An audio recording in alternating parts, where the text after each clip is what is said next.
All right, Wild 941, wild941.com, face of the franchise, Joey Franchise here with my dog, good friend of mine, USF alum, former quarterback for the Bulls, BJ Daniels. What's up, my brother? What's going on? How you doing? I ain't bad. It's good to see you, all suited up and all that. Like, dog, I came underdressed today. That's a lot different than me being outside on the Yeah, weekends. yeah. Huh? For damn sure. That's for sure. And I want to apologize ahead of time. I got all my UConn gear. I did not premeditate this man. at all, bruh. That's Did tough. not premeditate it. I got my UConn gear, but it's all good. Y'all used to kick our ass in football anyway, so. Well, hopefully we can do it this year. For real. So tell me a little about yourself. Now you're at USF. Give everybody your, the new position now. I know you got, you're diving in a few things with the university. Yeah. So post-retired from the NFL, man, I've been trying to figure out what's the best way I can give back and kind of just serve and be selfless. And right now I feel like that position for me is just I'm the assistant director of donor, community, and alumni engagement. So that long title means three things. One, I help raise money for the university. Two, I help our current student athletes get out in the community with internships, jobs, Wow. And just get out networking and trying to learn their community as well, like Tampa Bay, which has so much to offer. And then the last part, just over the alumni. So basically, any athletic alumni in any sport, just trying to make them come back, feel comfortable, whether they need T-shirts, gears, attendance to games, just creating that family atmosphere and trying to keep that camaraderie still going. How much has it grown since you played, and what did you experience as you're at your time there that you kind of share with the players now, and what more is being presented to them like that maybe wasn't there for you at the time, because I feel like you kind of have this big brother thing going on. So basically, throughout my college career, there's a lot of ups and downs. You win football games, you lose football games, and your girlfriend breaks up with you, you fail a test, like things happen. So. For me, I'm just trying to be the guy that can actually have the door open, let these student athletes feel comfortable to walk in and say, hey, you know what? I'm struggling with this. I face this. What do I do? The cool part about me in the stage that I'm in now is I'm in my reflective stage as a growing man. So I'm able to look back and say, hey, you know what, man? These are the things I did wrong. Here's what I think you should do. Here's the things I did right. But basically, I just want to just let them know, like, I'm here for them, and if anything they need, then, just holler at me. Season's in full swing now. We actually got a game against Florida A&M, Yep. FAMU, so that's going to be huge. Yeah. It's right here over at Ray J. So tell me a little bit about this game and how you see the Bulls like squad this year and what's improved like during the offseason. Yeah, I think what people forget is like FAMU is a big game because there's a lot of alumni. The alumni base is huge for FAMU. Oh yeah, that's for there's 3 medical schools here as well. So they got their own Nike sneaker. Yeah, but LeBron and LeBron. Yeah, at that. Yeah, man. So. For them to come down here, it's going to be a big game. It's going to be very packed. One thing I am excited about as far as our football season at USF is last year, I don't believe that we played with a whole lot of enthusiasm. Our first game was last week against Western Kentucky, and one thing I definitely saw, even though we in a loss, the guys played hard. The guys act like they wanted to play. You saw the defense flying around. We got a quarterback that's a freshman. Kind of reminds a few people of what I was able to accomplish my freshman year and beating Florida State. But he runs around very good. He rushed for 100 yards last week, threw a couple touchdowns. So hopefully he can continue to get better, and we can put some victories on the board this year. That's cool. QB being a freshman, I mean, what advice would you give him, or have you ever gave him? What has always been that like conversation like as far as being under the bright lights, you're playing, college ball now, and you're running a team, and it's your first year. Yeah, I mean, don't get too high and don't get too low. I'm from Tallahassee, so going back to Florida State, my first ever game starting in college and beating Florida State was one of my highs. The very next week we play against Rutgers, and I throw 4 interceptions on ESPN, and we lose. Yeah. So from a very high point to a low point, and I'm just trying to tell them to stay consistent. Don't get too high and feel like, okay, this game I made it. No, you have to continue to watch film, stay focused, get your body ready each week, and just prepare. Prepare like each game is your championship because you never know. I've also experienced injuries that happens in football. So, just make sure each game you're prepared and ready to go and play like it's your last because you never know. Now, obviously, during college football, you want to kind of take it a game at a time, and obviously you progress as you go. But man, to see the schedule and to see Nick Saban in Alabama against USF, I mean, it's a great look for USF to like be in competition with the Alabama. Right. So, like, how do you feel the guys are? I mean, obviously you're thinking about FAMU, but like. You got FAMU, but then you also got like Alabama later on. Like, how does that kind of calculate in a coach's mind or a player's mind when you face like a powerhouse like that? Yeah, man, it's hard not to look ahead. I mean, you got to play each game, each snap, at a time. But Alabama's coming in, and everyone knows what Alabama's all about. They're always one of the top 1 or 2 teams in the country. They always play for a national championship. But those guys are just like the guys that we have in our locker room. They're gonna put their pants on one leg at a time. And one thing I learned about sports, especially college sports, is it's not necessarily always the best teams that win. It's the best team that wins on that day. Right. So hopefully we can put together a performance where not only can we come out there and do well, but actually go out there and compete and let people know that that's Bama, but here's South Florida. South Florida, the team that was number 2 in the country at one point in time, that did beat Florida State, Miami, and Clemson and Notre Dame and those types of teams. So hopefully that's just one of those things where we look at a giant and we can throw a rock, and we can throw that rock pretty hard. I like that because, I mean, sometimes those powerhouses need a swift kick in the ass from here and there. You know what I mean? Like, every dog got his day, man. And any given Saturday, for CFB. But let's go to you. I know you playing in USF. You were drafted. You got picked up by the Niners. You had the Seahawks, the Giants. Your resume speaks for itself. Super Bowl champion. Break down to me during that time. I mean, you had Russell Wilson, as a teammate. All those guys in that locker room, that defense, Legion of Boom. No doubt. What was it like being in those that locker room? That was a wild time. Yeah, it was amazing. It's some of the things the stories I could tell, like they don't even sound real. Because I feel like I was probably around one of the most polarizing NFL teams in this probably this last decade. When you think about Russell Wilson, Marshawn Lynch, Richard Sherman, Earl Thomas, Cam Chancellor, Bobby Wagner, Cliff Averill. I mean, you have so many guys that are Pro Bowlers that will potentially be Hall of Famers at one point, at some time. I mean, being in Atlanta, I played with Julio Jones. In New York, I played with Odell. So it was a blessing. It was really cool. It's something I didn't expect. My senior year, I ended up breaking my ankle, so I missed the last 3 games. So from the age of 6 to the age of 23, I have all these NFL dreams, and then they're crushed right before I'm supposed to go to the league. So I didn't think that was going to happen. So for me to still have that opportunity, and God, protected me. I mean, I can't do anything but just be thankful for the opportunity to even make it to the league, let alone win a Super Bowl. I mean, that was a dream come true. Yeah, it's rough. I mean, I watch Hard Knocks and just seeing, the stuff that goes down. And I mean, I'm sure you've seen similar situations where you see guys get on the team, they get kicked off the team, and they go elsewhere. Man, I mean, I know you probably have these conversations with some of the players as well that have these aspirations. What do you share with them? Yeah, I mean, just focus on the things you have to do. Number one is expand your brand. Okay, so for example, if I didn't make it to the NFL, then who is B.J. Daniels?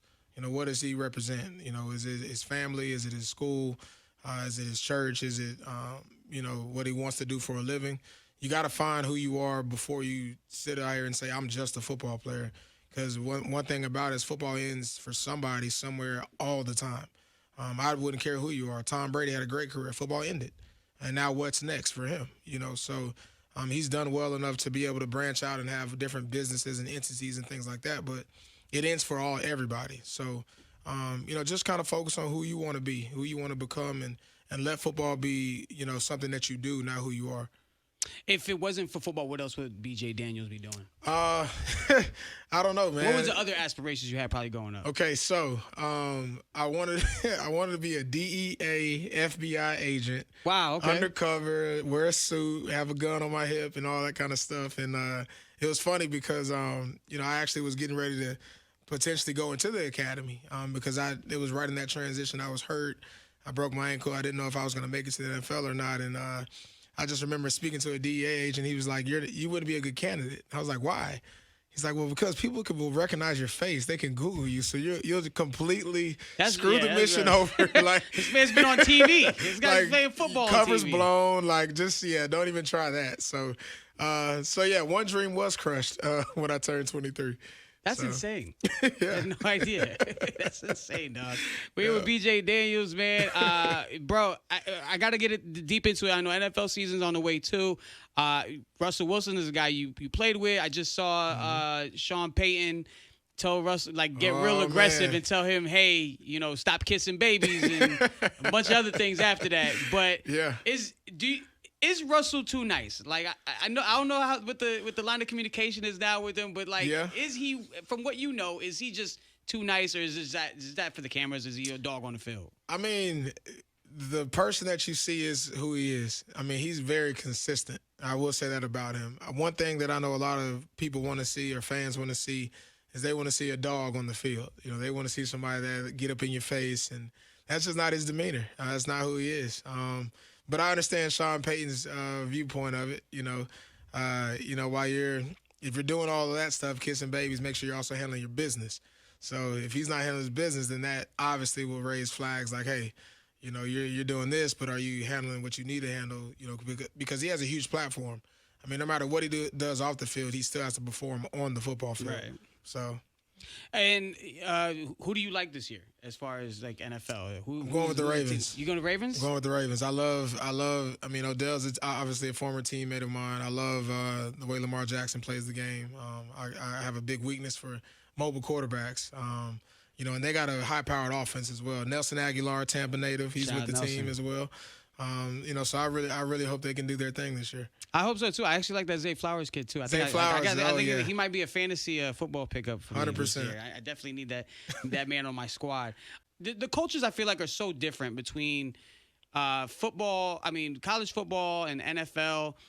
Explain that. I mean, you've been on both sides. I mean, I feel like college, there's way more culture. It's more enriched fans. Yep. Where NFL, you might get a big fan base, like a Pittsburgh Steelers, Vikings fans are crazy. Yeah.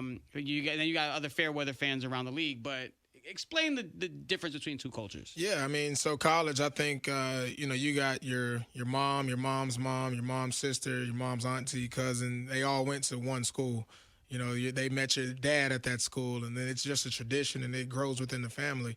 And that's from the fan perspective. From the college, the coach's perspective, I mean, these coaches are getting paid so much money and just in a position where they're almost gods of their campus. When you think about Nick Saban and Dabo Swinney at Clemson, and so in the difference in the NFL, you have players that make more money than the coaches, and then you also have players that are grown men with families.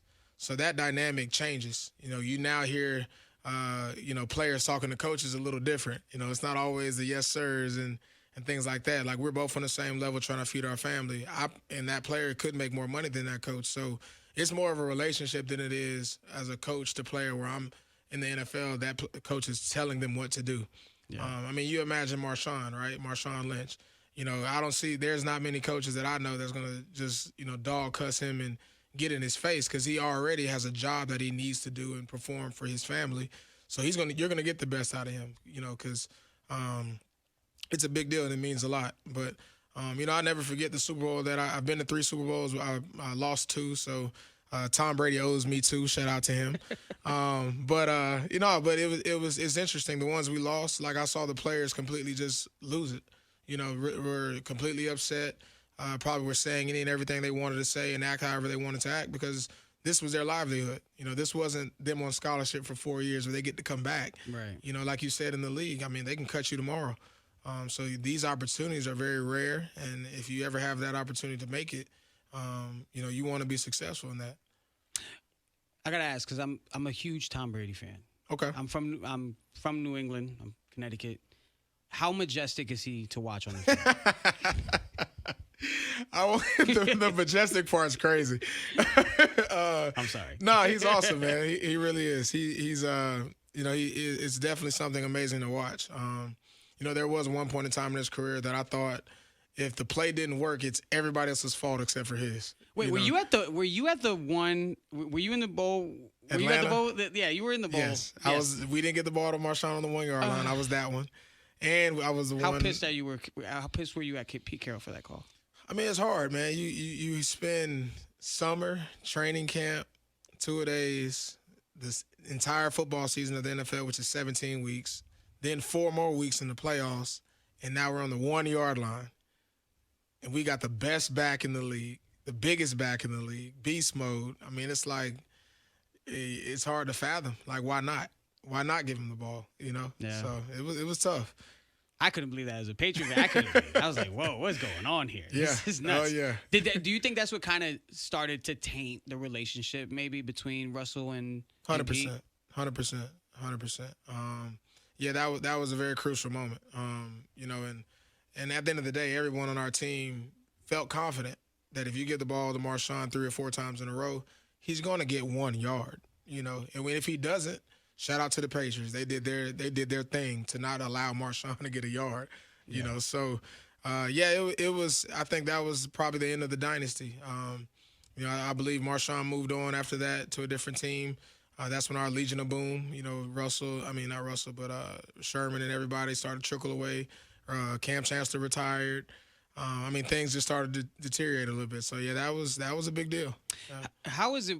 I love Seattle as a city. Mm-hmm. It's a great city. Actually, one of my favorites I've ever visited. It's like that and like New Orleans and I forgot where else. But Seattle's definitely a cool place, and I think the fan base there is great too. Explain the 12, man. Like the 12 man.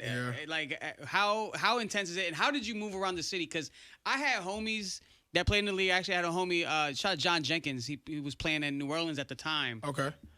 He plays in Vegas now. But when I went to visit New Orleans years ago, he was just, I think he just got on the team, or he had been there for 2 years, still, coming up in the league. Right. And he's getting treated like the president. Yeah.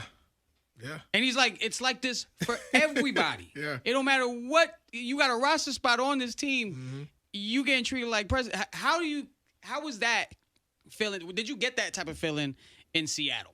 Yeah, I got a lot of love. The fact that I, played quarterback, the fact that I actually played in games at quarterback, switched my position a little bit, even played receiver and caught punt returns and ran down on kickoff and made tackles. Like, I was a guy that they could use in multiple spots. So, it's very favorable to have the opportunity to watch me play and be exciting. But I kind of compare it to this. If you can imagine the state of Florida only having one professional team, how hard would they root for the Dolphins, or how hard would they root for the Bucks?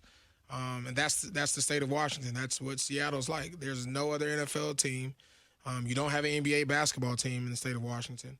So it's only bring back the Supersonics, man. Yeah, man. So it's only college sports, and the Seahawks, and then women's basketball. But it's ridiculous. They know who you are. They watch every game. The stadium sells out every year. Every game sells out. It rains a lot, and people are still in the stands, sold out. So it's amazing. It's a good atmosphere. I was like, does the rain bother you? But you live out here, so you live in Tampa. So it rains like. Now, don't get me wrong. Is that a different type of rain? Yeah, it's consistent. So just imagine going 5 o'clock traffic, St. Pete Bridge, for 3 months in a row, pitch black at 5 o'clock, and it's raining. You have to experience that for 3 months. After that, I didn't see that Seattle. Yeah. I didn't see that version. Yeah, after that is pretty dope. It's one of the greenest places I've ever been. But with snow-capped mountains and the lake and all that. But yeah, it's gloomy at times. The good old Northwest, man. Shout out Seattle. Going back to USF, I gotta ask, man, how close were y'all to getting Deion? We were very close. We interviewed. I wasn't behind the closed doors as to exactly why we didn't get him, but obviously, you can see the impact he's making. Deion is doing some really good things, and I'm actually happy and proud for him. Because I want to see him be successful. I think at the end of the day, a lot of people look at him as an underdog. Even though he's been a great player, I don't know how much people believe in his coaching ability. And I think he's proving that he's a good coach as well. And I'm really excited for what he has going on. I think it's definitely something that college football needed. I think that's been the high praise. And I hope that this opens the door for more coaches, not to be a Deion, but have that same energy, cultural impact on the sport. Oh yeah, because that's huge, man. I think that's what it needed, and I think it creates more hype around the team. I mean, shoot, Colorado, I would have never thought. Yeah, oh yeah, and then it's cool because like you said, you don't necessarily think about Colorado when you think about college football until he got there. And then I feel like, he's bringing the fun back into the game. NIL money and the college players getting paid is turning more into a business, with the transfer portal and all that kind of stuff. But, I mean, I was tuned in to watch Shador, his son, play quarterback and just watch him play. And I wonder who's wearing the new Deons and what their visors look like. And, it's a cool environment to see. It's something that, you could imagine, you would want to see your son play, in that type of environment one day. That's exactly what hopefully we can get USF back to be. Yeah. When I played, it was fun, and hopefully we can continue to do that and present that, just in college football in general, to be honest. I respect that. And going back to what you just said about, the players getting paid now, I mean, I'm all for it, but did you hope that it can be contained in the sense where they don't let the money go to their head? Yeah. Yeah. So first of all, you have a lot of NFL guys who are 23 years old that make wrong decisions as rookies.